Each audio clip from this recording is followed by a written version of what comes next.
imigran Rohingya dan Bangladesh menjadi beban tersendiri bagi negara yang menampung karena dalam memberikan bantuan ini juga membutuhkan biaya penanganan yang cukup besar. Oleh karena itu, Kementerian Luar Negeri menyatakan bahwa Indonesia hanya mampu menampung para pengungsi selama setahun.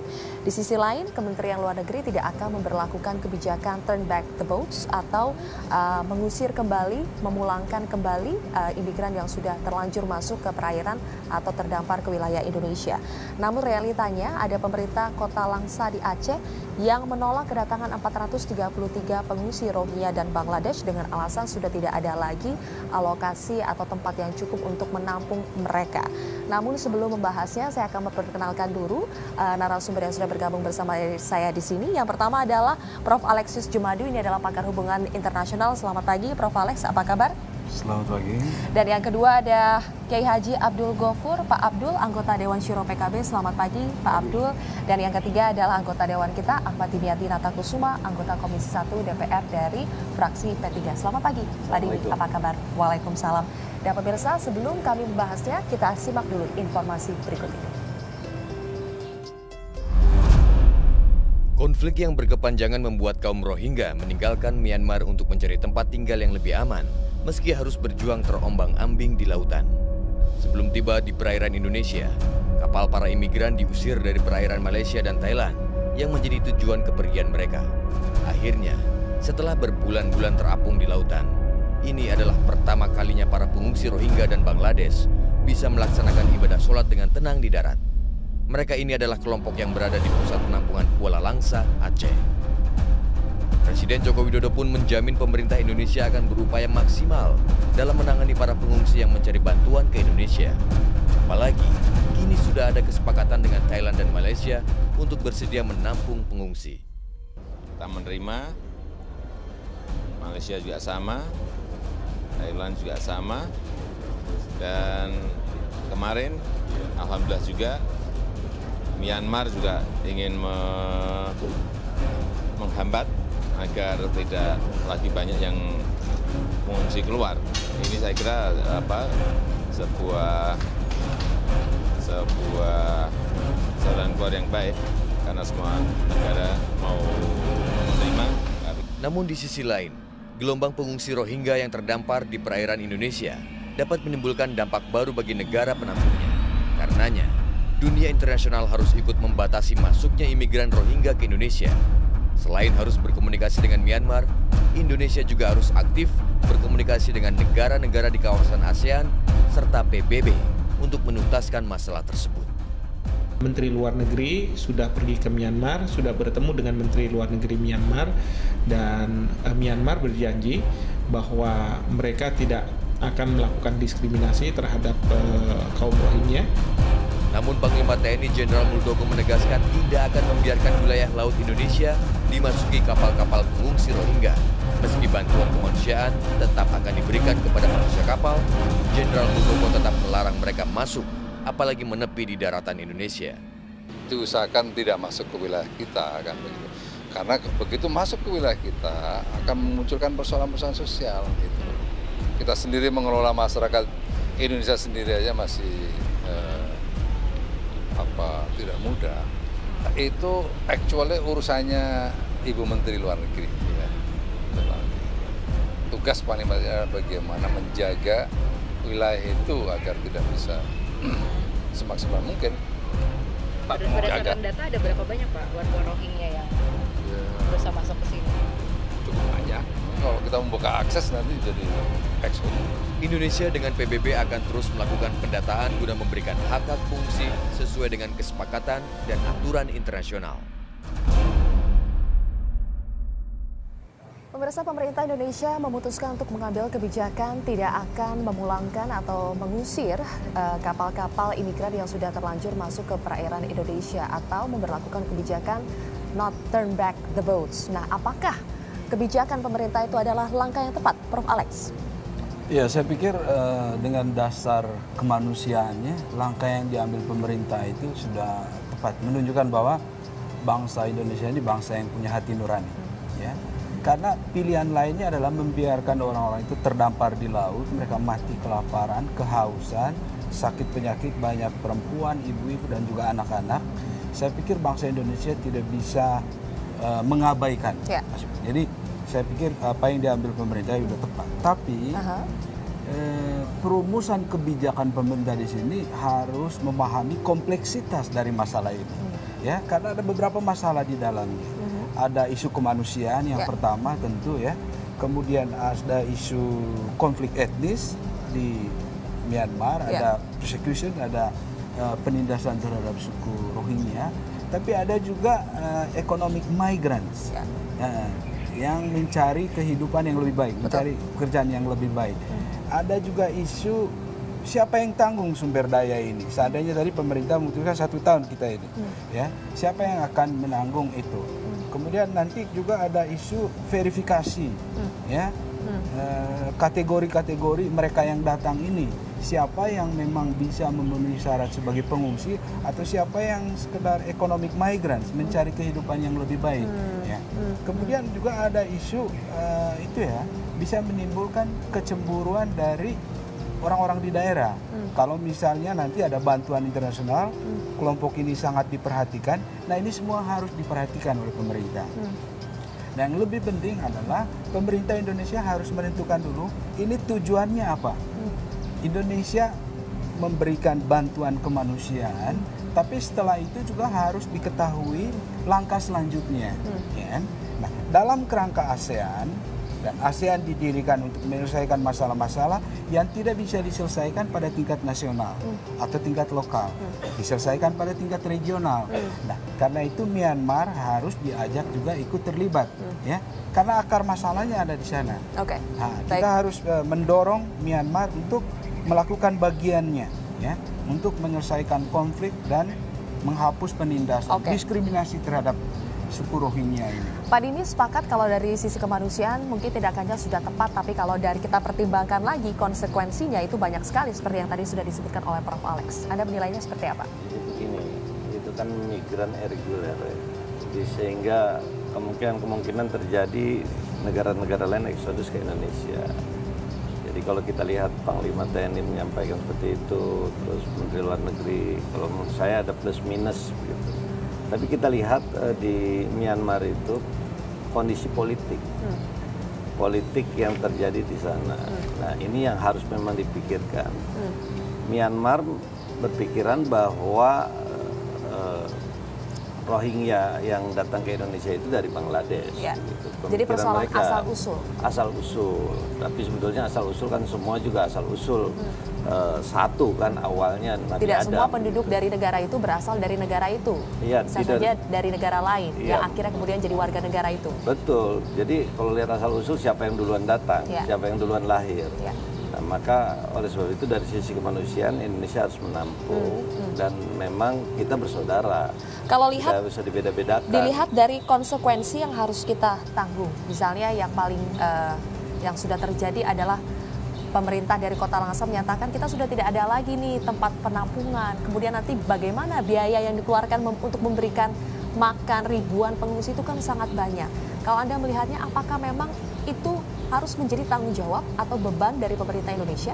Iya, semua yang ada di Indonesia, penduduk Indonesia, penduduk kan ada penduduk, ada warga negara. Di Undang-Undang Dasar sudah jelas bahwa penduduk itu adalah orang baik yang asli maupun yang datang.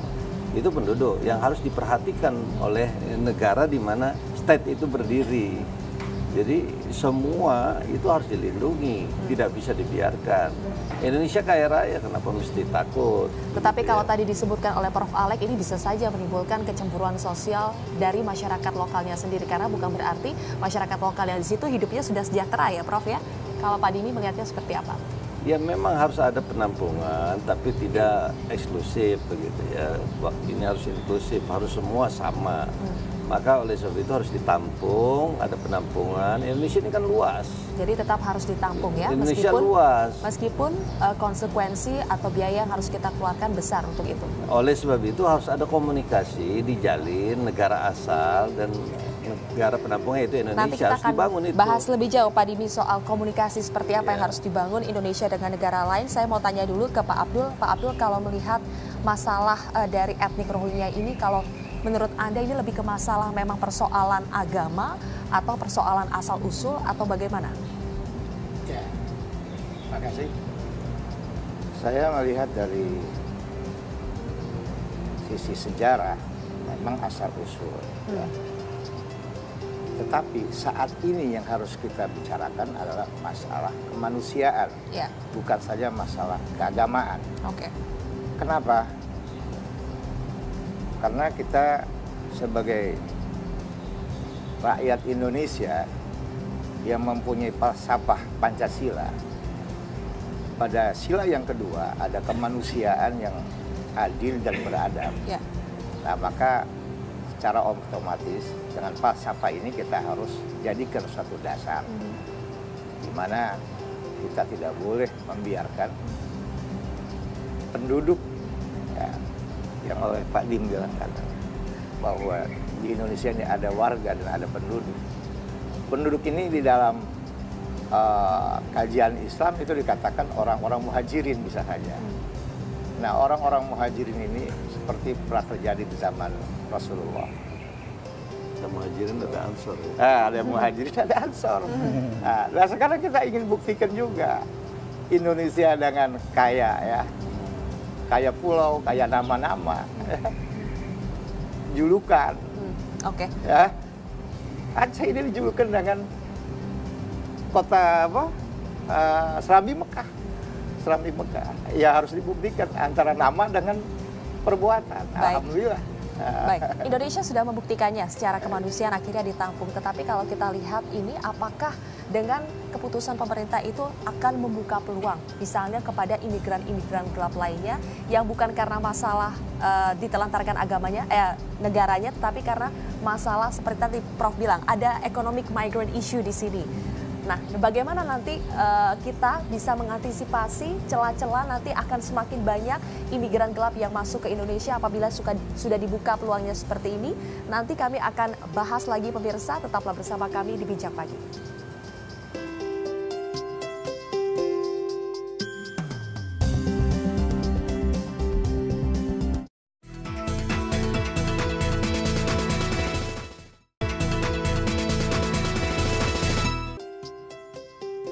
Pemirsa, masih ada sekitar 6.000 sampai 8.000 imigran dari Rohingya dan Bangladesh yang terkatung-katung di perairan Indonesia. Nah, pertanyaannya Prof Alex, apakah kebijakan yang sama menerima mereka itu harus tetap diberlakukan?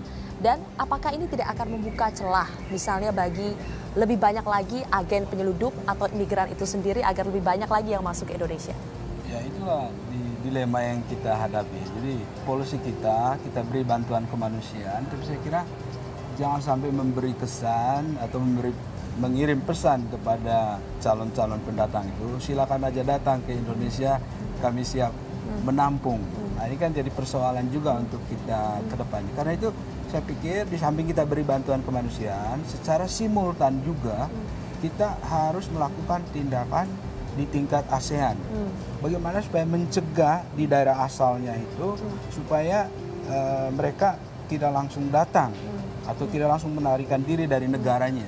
Siapa yang bertanggung jawab dalam hal ini? Ya, pemerintah Myanmar. Ya, tadi saya sudah katakan bahwa di dalam isu Rohingya ini juga ada isu bisnis, human trafficking. Ada orang yang mengambil keuntungan dari saudara-saudara kita yang malang ini. Yang saya baca, Prof, mereka kadang-kadang didatangi langsung oleh agen penyelundup, memang diajak untuk pergi dengan iming-iming akan diberikan pekerjaan. Memang seperti itu ya? Akan diberi pekerjaan dan mereka juga bayar ya kepada pemilik kapal itu. Jadi mereka ini sebenarnya korban dari pemerintahnya, korban dari para calo, korban human trafficking. Jadi memang sangat kasihan kondisinya. Sangat-sangat kasihan. Siapa yang bisa menangani ini, mencegah ini sebelum mereka lari dari ke negaranya? Ya, pemerintah Myanmar. Ya kan? Jadi di situ penegakan hukum di Myanmar juga harus diberlakukan. Prof Alex, kalau kita lihat Indonesia sebetulnya tidak termasuk dalam negara yang meratifikasi Konvensi Pengungsi tahun 1951. Tetapi apa yang dilakukan Indonesia sekarang ini sebetulnya sejalan dengan Konvensi Pengungsi itu. Sementara ada negara-negara lain yang meratifikasi konvensi itu, tetapi apakah Anda melihat keterlibatannya? Ya, itulah. Bisa kita ambil contoh yang paling dekat aja, Australia. Dia kan negara yang menandatangani itu, konvensi tentang pengungsi itu. Karena itu tanggung jawab dari Australia adalah dia harus memberikan bantuan sumber daya untuk penampungan orang ini. Karena Indonesia tidak mungkin mengeluarkan seluruh sumber dayanya untuk membiayai makannya, logistik, kesehatan, semua itu kan perlu anggaran. Katakan untuk ribuan orang dalam 1 tahun, itu berapa miliar yang dibutuhkan oleh pemerintah Indonesia. Karena itu PBB harus ikut ambil bagian, ASEAN harus ikut ambil bagian, negara-negara donor, organisasi internasional harus memberikan bantuan kepada Indonesia untuk menyediakan sumber daya yang cukup untuk memelihara orang-orang ini. Pak Dimi, apa yang bisa pemerintah Indonesia lakukan untuk mendesak Myanmar, Bangladesh, negara-negara ASEAN lainnya, bahkan sampai PBB untuk ikut turun tangan dalam hal ini? Jadi gini ya, bukan tidak meratifikasi, belum meratifikasi UNHCR. Jadi memang ini kewajiban semua negara. Saya yakin negara-negara akan didatangi oleh migran-migran irreguler. Nah, oleh sebab itu ini tekanan harus keras terhadap Myanmar oleh PBB. Jadi PBB ini kan organisasi dunia yang menampung semua nation. Nah, oleh sebab itu Indonesia harus segera melakukan komunikasi dengan Myanmar, asal dan PBB dan ASEAN. Tadi sebetulnya adalah ini perdagangan orang melalui Thailand. Thailand tutup. Nah, Indonesia belum tutup. Indonesia masih masuk lewat Aceh. Nah, ini yang harus kita pikirkan bersama, bagaimana antar negara ini tidak mudah didatangi oleh migran-migran tadi. Jadi saya berharap PBB, terutama Myanmar ini diberikan penalti, dalam arti diberikan sanksi kalau dibiarkan seperti ini. Di Indonesia sudah dilakukan. Indonesia itu menghindari eksodus keluar, maka ada otonomi-otonomi, ada otonomi daerah, ada otonomi khusus. Nah, ini mungkin juga di Rohingya itu dibuat seperti itu.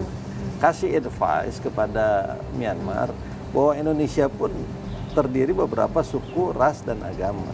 Kalau kata Wakil Ketua DPR Fahri Hamzah mengusulkan agar Myanmar ini dikeluarkan saja dari negara ASEAN, Anda sepakat tidak? Oh tidak, janganlah. Tidak ini perlu sampai walaupun satu koalisi dengan Fahri Hamzah, tapi saya tidak sepaham.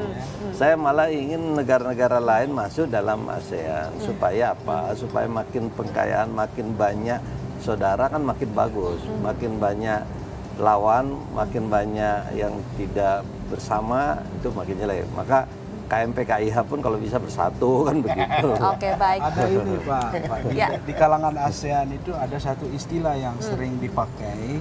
Jadi kita memang mendesak Myanmar melakukan bagiannya ya.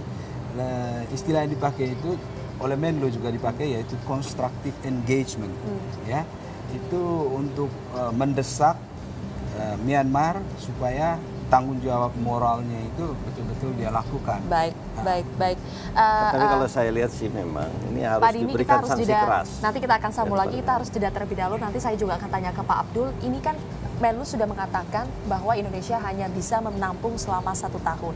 Kalau atas dasar kemanusiaan kita sudah bisa mau menampung sampai setahun itu saja sudah cukup. Tapi kalau kita pertimbangkan konsekuensi lain yang harus ditanggung beban Indonesia itu cukup besar. Bagaimana solusi terbaik untuk itu, pemirsa? Nanti kami akan bahas, tapi kita jeda lagi.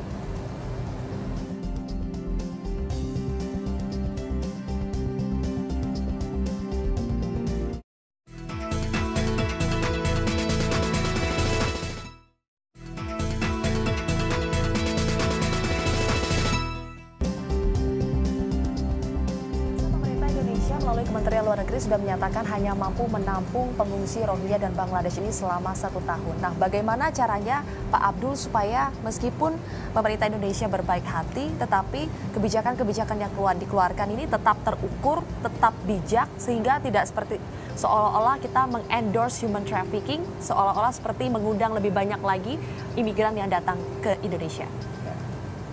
Baik, di dalam fikih Islam itu pertama, kita berpijak kepada daf'ud doror, menolak sesuatu yang kita nilai itu timbul suatu bahaya, mudarat. Nah, daf'ud doror ini terukur dari beberapa macam. Yang pertama adalah hibzul nafsi, memelihara nyawa, memelihara jiwa. Nah, sejauh mana kita bisa membantu mereka? Betul. Pada intinya Al-Quran menerangkan ittaqu mastata'tu. Takwalah kamu sesuai dengan ukuran yang kamu miliki. Jadi sesuai kapasitas kita. Kapasitas kita. Baik. Nah, kalau pemerintah sudah 1 tahun, ya mudah-mudahan itu Allah Ta'ala kasih mudah. Sebab orang yang teraniaya, mereka-mereka ini, dia mustahil ya, akan datang timbulnya rahmat dari Allah apabila kita bisa menolong mereka. Kemudian banyak celah jalan yang bagaimana cara kita menolong mereka.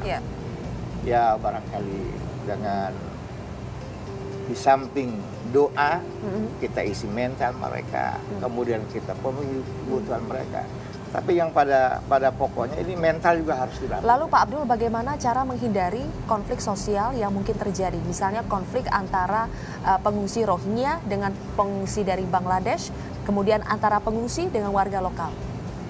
Ya, ini harus kita tanamkan bahwa masing-masing mereka itu Tuhan sudah ciptakan dari berbagai suku, berbagai bangsa. Dalam situasi keadaan seperti ini tidak ada jalan lain, adalah harus kita timbulkan sifat ruhama kita, sifat toleransi kita antara sesama. Mereka dengan penduduk asli, Ansor dan Muhajirin, pendatang dan penduduk di situ. Nah, disitulah diharapkan bagaimana ada suatu keharmonisan di dalam mereka. Ya, kita berharap semoga bisa harmonis ya. Memang Aceh itu itu tempat apa ya? Seperti masuknya Islam ke Indonesia kan melalui Aceh juga, para pedagang Gujarat. Nah, sekarang ini sudah modern, harusnya Panglima TNI, kalau itu sudah ada di dalam, ya ditampung. Tapi harusnya dibatasi di border, itu kan bisa dialihkan. Nah, ini kelemahan angkatan laut kita. Begitu orang luar mau masuk ke dalam, ini kan ancaman bisa terjadi. Nah, sekarang ini merepotkan bagi Indonesia. Sebelum masuk wilayah Indonesia kan bisa dibelokkan ke Malaysia, bisa dibelokkan kemana. Yang penting Indonesia dibatasi bordernya. Jadi jangan sampai menunggu sudah masuk ya. Menunggu sudah masuk ya seperti dan kalau sudah masuk kita tidak boleh katakan tidur begitu ya, ngumpet begitu masuk hilang begitu kan. Nah, ini yang jangan sampai terjadi seperti itu. Oke, Pak Dimi, saya mau tanya, ini kan hanya mampu menampung selama setahun. Selama setahun itu bagaimana kita memberikan makan, memberikan fasilitas, biayanya dari mana? Apakah tepat kalau misalnya kita ambil dari APBD atau dari anggaran pos-pos anggaran lainnya? Kalau menurut Anda? APBD saya yakin tidak cukup dari DAU, DAK, daerah tersebut, kabupaten tersebut, begitu. Apalagi provinsi. Ada dana khusus, tapi kan bukan untuk itu. Indonesia APBN ini sudah mengelot itu sebetulnya, ada anggaran tak terduga seperti itu. Maka tidak bisa setiap tahun membiayai pengungsi tersebut. Maka harus ada komunikasi dengan PBB, komunikasi dengan UNHCR, komunikasi dengan Myanmar untuk mereka dikembalikan ke negaranya asal. Karena kalau menjadi di kita pun, ini jangan sampai tadi ada konflik antar penduduk lokal dan penduduk. Nanti di segmen terakhir Pak Dimi, Pak Abdul dan juga Prof. Alex, saya akan menanyakan soal Perpres yang saat ini sedang dirancang. Apa pertimbangan-pertimbangan atau poin-poin yang harus menjadi pertimbangan dalam merancang Perpres itu? Dan apa solusi yang terbaik supaya Indonesia mau memberikan bantuan tetapi Indonesia juga tidak dalam posisi terjepit. Itulah pemirsa nanti yang akan kami bahas dalam segmen terakhir. Kita jeda lagi.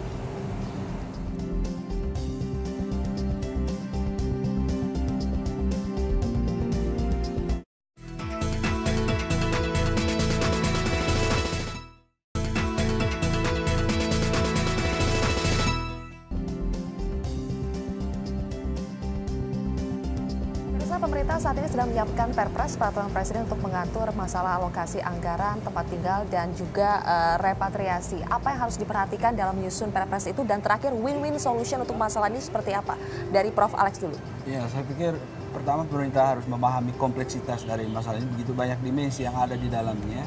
Yang kedua, kebijakan itu tidak boleh jadi bumerang untuk kita sendiri, jadi beban ke masa depan. Terus pemerintah juga sekarang mulai lakukan diplomasi untuk menjamin sumber daya yang tersedia untuk membiayai para pendatang ini, sehingga tidak menimbulkan beban bagi daerah. Ya. Kemudian bantuan yang datang itu benar-benar sampai ke orang yang membutuhkan dan tidak sampai bocor kemana-mana, itu juga transparansi harus dijamin. Pak Dimi? Ya, komunikasi politik pemerintah ini harus aktif, tidak bisa diam. Ya. Maka bagaimana juga memperhatikan penduduk yang betul-betul kesulitan. Nah, komunikasi ini harus dibangun ke PBB, UNHCR, dan juga ke Myanmar dan juga ASEAN. Karena ini kan problemnya di ASEAN. Bukan hanya problem Indonesia ya? Hanya problemnya. Pak Bedulu? Ya, 1 tahun ini cukup panjang. Jadi kalau kita kalkulasikan 1 hari mereka makan 50.000 dengan kesehatan lainnya, sudah berapa harus kita keluarkan? Sementara 14% masih rakyat Indonesia dalam garis kemiskinan. Karena itu untuk mendukung, kita mendukung saja Bapak Presiden. Namun apa yang dikatakan oleh Pak Dimi dan Pak Alex, ya, ini ya harus dilakukan oleh pemerintah Indonesia. Bisa kepada PBB, terima kasih. Terima kasih banyak Pak Abdul, Pak Dimi, dan juga Prof. Alex atas waktunya. Kita harapkan yang terbaik untuk pengungsi Rohingya dan Bangladesh, dan juga yang terbaik untuk pemerintah Indonesia agar bisa keluar dari keterjepitan ini ya. Pemirsa, demikianlah perbincangan kami dalam Bincang Pagi hari ini. Saya Zilvia Iskandar undur diri. Kita jumpa lagi besok. Sampai jumpa. Terima kasih, Prof.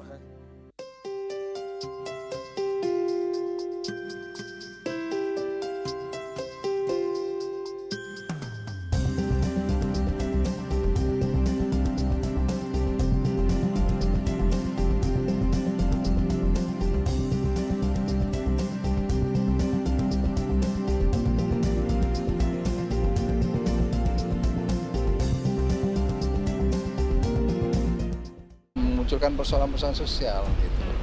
Kita sendiri mengelola masyarakat Indonesia sendiri aja masih tidak mudah. Itu actually urusannya Ibu Menteri Luar Negeri ya. Tugas paling penting adalah bagaimana menjaga wilayah itu agar tidak bisa semaksimal mungkin.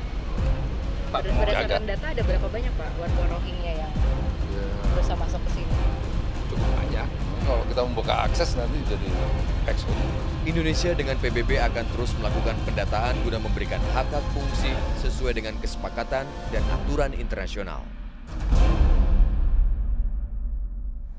Pemirsa, pemerintah Indonesia memutuskan untuk mengambil kebijakan tidak akan memulangkan atau mengusir kapal-kapal imigran yang sudah terlanjur masuk ke perairan Indonesia atau memberlakukan kebijakan not turn back the boats. Nah, apakah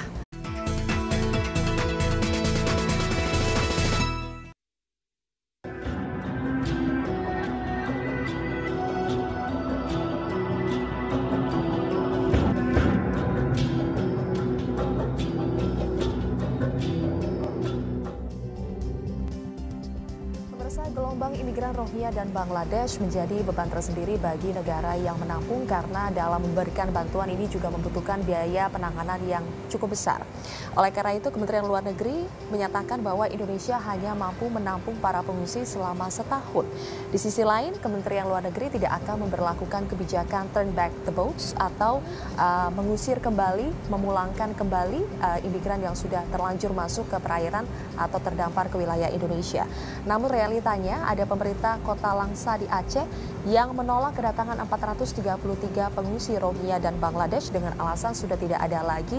Ini adalah pertama kalinya para pengungsi Rohingya dan Bangladesh bisa melaksanakan ibadah sholat dengan tenang di darat. Mereka ini adalah kelompok yang berada di pusat penampungan Kuala Langsa, Aceh. Presiden Joko Widodo pun menjamin pemerintah Indonesia akan berupaya maksimal dalam menangani para pengungsi yang mencari bantuan ke Indonesia.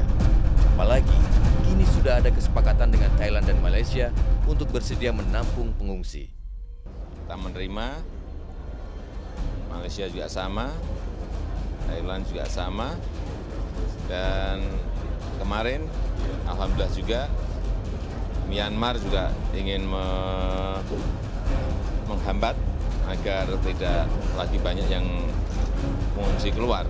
Ini saya kira sebuah sebuah jalan keluar yang baik karena semua negara mau menerima.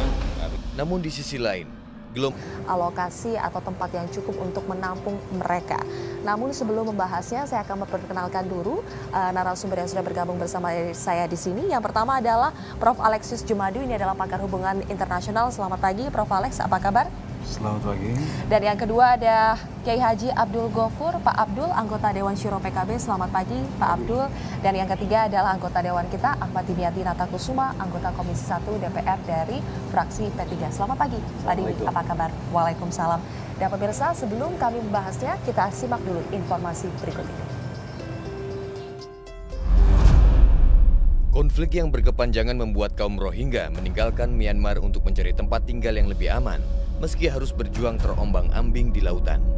Sebelum tiba di perairan Indonesia, kapal para imigran diusir dari perairan Malaysia dan Thailand yang menjadi tujuan kepergian mereka. Akhirnya, setelah berbulan-bulan terapung di lautan, gelombang pengungsi Rohingya yang terdampar di perairan Indonesia dapat menimbulkan dampak baru bagi negara penampungnya. Karenanya, dunia internasional harus ikut membatasi masuknya imigran Rohingya ke Indonesia.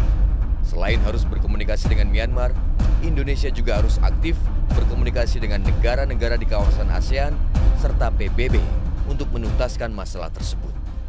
Menteri Luar Negeri sudah pergi ke Myanmar, sudah bertemu dengan Menteri Luar Negeri Myanmar, dan Myanmar berjanji bahwa mereka tidak akan melakukan diskriminasi terhadap kaum Rohingya. Namun Panglima TNI Jenderal Muldoko menegaskan tidak akan membiarkan wilayah laut Indonesia dimasuki kapal-kapal pengungsi Rohingya. Meski bantuan kemanusiaan tetap akan diberikan kepada manusia kapal, Jenderal Muldoko tetap melarang mereka masuk, apalagi menepi di daratan Indonesia. Diusahakan tidak masuk ke wilayah kita, kan begitu. Karena begitu masuk ke wilayah kita akan